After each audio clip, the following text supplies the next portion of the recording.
ये आप संसाधनों की बर्बादी मुफ्त राशन बांटने में बंद कर दें। इसके बदले में बिजली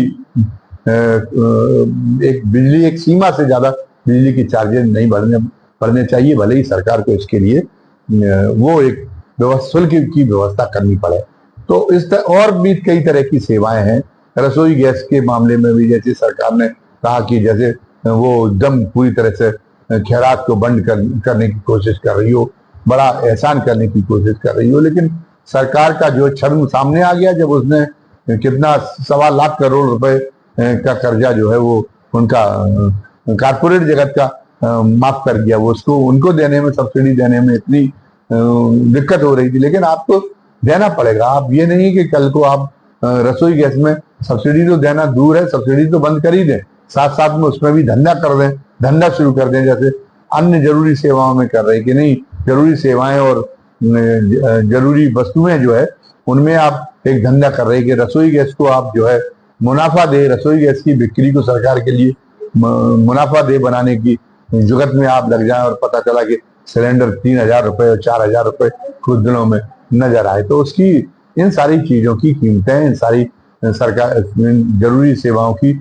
चार्जेज, ये जो है एक सीमित रखने का एक जो है वो एक नीति अपनानी पड़ेगी। इसी तरीके से जैसे टोल टैक्स के मामले में आप टोल टैक्स को भी आपने धंधा बना रखा है, जिनमें वसूल हो गए, जहां पे पता चला 4 लेन बनाने के पैसे वसूल भी हो चुके हैं, वहां पर भी 4 लेन पे टोल टैक्स जारी है। एक्सप्रेस वे तो इतना जम के टोल टैक्स, एक्सप्रेस वे पे तो इतने ज्यादा टोल टैक्स की दरें इतनी अधिक निर्धारित कर दी जाती है कि आम आदमी तो उस पर चलना भूल जाता है। जब कोई उसको बहुत ही ज्यादा जरूरत पड़ती हो तो वो अगर किराए की गाड़ी लेके जाता है तो फिर बहुत जल्दी में पहुंचना हो तो वो टोल टैक्स का इस्तेमाल करता है। जबकि एक्सप्रेस वे बनने से आम आदमी को, जो लोगों को है, लोगों को कोई उससे मुनाफा नहीं हो रहा। मुनाफा तो उन फैक्ट्री मालिकों को हो रहा है जिनका माल ज्यादा मात्रा में और कम समय में बहुत दूरी के गंतव्य तक पहुंच सकेगा और उससे ये माल खराब नहीं होगा और इससे उनके मुनाफे में वृद्धि होगी। तो आप उनके मुनाफे में से आपको चाहिए कि वो उनसे कहें कि आप अपने मुनाफे में से हिस्सा दें, तो उनके जो भार वाहन गुजरते हैं उनसे उस ढंग की वसूली करें।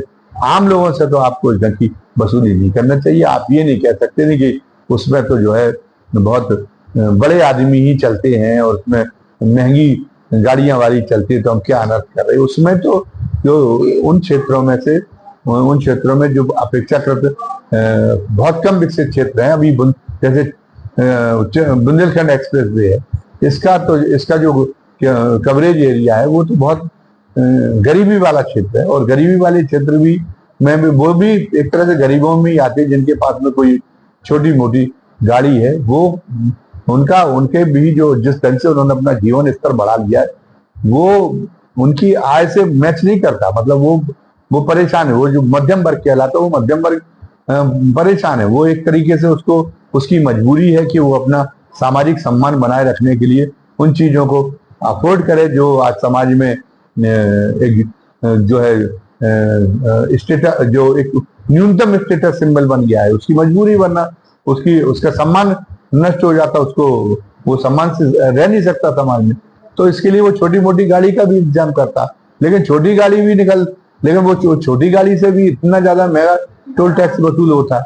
और टोल टैक्स वसूल होने में ज्यादती यह है कि पिछले लोकसभा के अंतिम सत्र में नितिन गडकरी ने घोषणा कर दी थी कि जहां 60 किलोमीटर से कम दूरी पर 2 टोल टैक्स हम खत्म कर देंगे। अब लेकिन वो ऐसे टोल टैक्स सलामत है और इनको कोई रुचि नहीं दिखाई देता कि केवल एक फर्जी घोषणा की गई थी, वो टोल टैक्स समाप्त नहीं हो पा रहे। इस ढंग से और भी तमाम सारे चार्जेज हैं जहां पर जिनके बारे में सरकार को एक पुनर्विचार करना पड़ेगा। ये सरकार आई थी तो सरकार ने ये भी बताया था कि शिक्षा जो है सस्ती करने के लिए, शिक्षा स्तर को सर्वसुलभ बनाने के लिए जो है वो